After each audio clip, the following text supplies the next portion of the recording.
is directed to the 1K generation. Listen, if you're a 2K and so forth, you can stay if you want to, but it's directed at the 1K generation. You're not going to be confused because the definition of the 1K generation has been put out there, and unfortunately we are part of it. As the 1K generation, here's one thing I want you to understand is that we're old, guys. And we're old and we have to be responsible. We are in the adulthood level. We have no choice. And as an adult, as a 1K generation, there's a few things that I want you to have in place. We don't want to have problems when something happens, right? One, I want you to have a will. Listen, you've got kids. You've got a spouse. You've got parents you're taking care of. What's the idea around the things that you have? How do you want them to be inherited? You've got a car. You're driving right now. You've got investments.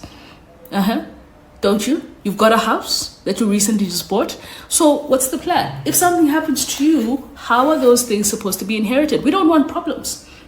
Do you want your other parent, because you've got two parents, there's the one that raised you, there's the one that did not raise you. Do you want both of them to inherit? Because if you don't have a will, possibility is that both of them are going to have to inherit. Let's move ahead. Number two, you need to have a life policy. You've got children.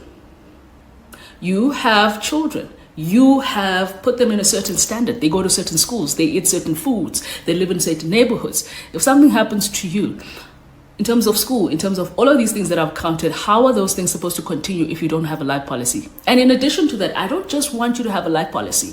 I want you to have a life policy that you have structured in accordance, properly so, in a sense that it's not going to possibly go into the hands of another individual, but rather it's going to be structured in an entity such as a trust so that the child gets it as and when they need it, and it stretches up until they get to a certain point in their lives, because we don't want them in a different situation than what you have given right now. Is that not the case as a 1K person who has a child?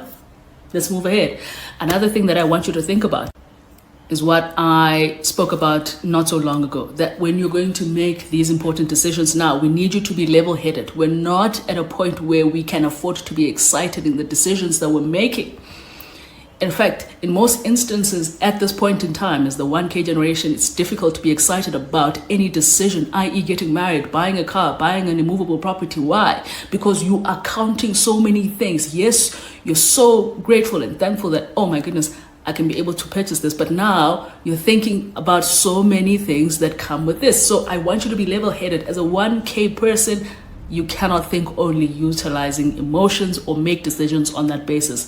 We're going to have to think very carefully and clearly about these, because we're at an age where we cannot make those types of big mistakes, because they will affect and set us back so badly.